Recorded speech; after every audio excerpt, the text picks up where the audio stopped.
रुख करेंगे session court का और आपको बताएंगे जालसाजी का मामला। एडवांस ली गई रकम की वापसी के बचने के लिए कोर्ट में हफ्से बेजा की जाली दरख्वास्त दायर करके और असल सूरत हाल को बताए बगैर ही मुलाजिम वहीद को आज़ाद करा लिया गया। मुतल्लिका शख्स ने अदालत में मौक़िफ़ क्या अपनाया है और अदालती कार्रवाई क्या हुई है, ये बता रहे हैं शाहीन अतीक।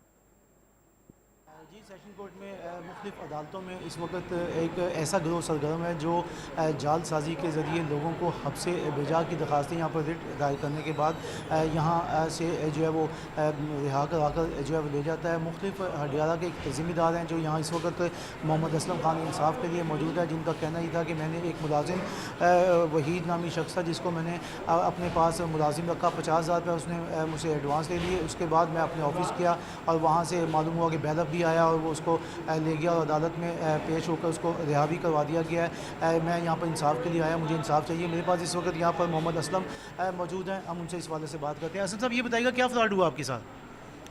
मुलाजिम रखा था, उसको एडवांस दिया था 50,000 रुपये और उससे पहले उसकी बहन भी थी, यहाँ पर साथ ही रहती थी, वो भी मुलाजिम थी हमारी। वो भी चोरी करके चली गई हमारे एक नौकर के साथ और उसके बाद ये भाई यहाँ काम कर रहा था, इसको भी अदालत से बैलफ आया और वो उसको भी ले गया यहाँ से। तो अब आप यहाँ पे कैसे आए हैं? वो अदालत में हम पेश हुए थे, वो समन आए थे अदालत से कि जनाब आपने हफ्से बेजाम में रखा है। हमने तो हफ्से बेजाम में किसी को नहीं रखा।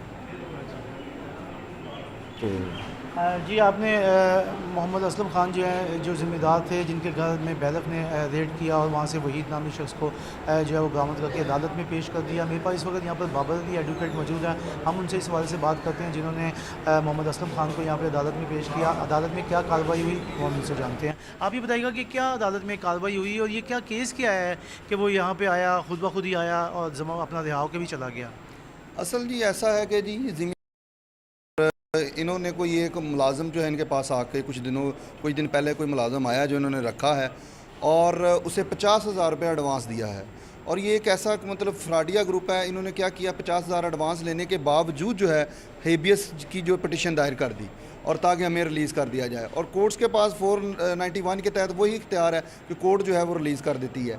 लेकिन अब ये बंदा जो है बेचारा 50,000 रुपये जो इसका जो है वो चला गया एडवांस के तौर पर और वो कोई काम भी नहीं करके गया और वो कोई बच्चा भी नहीं था, वो लड़का था तकरीबन 17-18 साल का।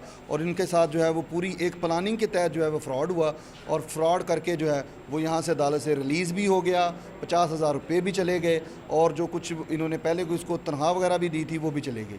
और आज ये जो है वो अदालत में इंसाफ के लिए खड़े हैं कि जी कोई मुझे शायद कोई अदालत की तरफ से इंसाफ मिल सके। लेकिन जज साहबान भी जो है 491 के तहत जो है वो थोड़ा सा उसमें जो है वो जो उसके दायरा इख्तियार में है 491 के तहत उन्होंने तो वही करना है। लेकिन असल जो है ये अब ये 491 का जो है वो एक फ्रॉडिया ग्रुप जो हैं वो इसका फ़ायदा उठा रहे हैं। जी, आपने जो बाबर अली एडवोकेट है उनका जो मौक़िफ़ है उनका कहना ये है कि यहाँ अदालत में मोहम्मद असलम खान जो है वो पेश हुए और तमाम सूरत हाल से अदालत को आगाह किया, जिस पर अदालत ने जो है वो बरहमी का भी इज़हार किया। अदालत ने कहा कि यहाँ। बहुत शुक्रिया शाहीन अतीक, आप हमें तफसीलात से आगाह कर रहे थे।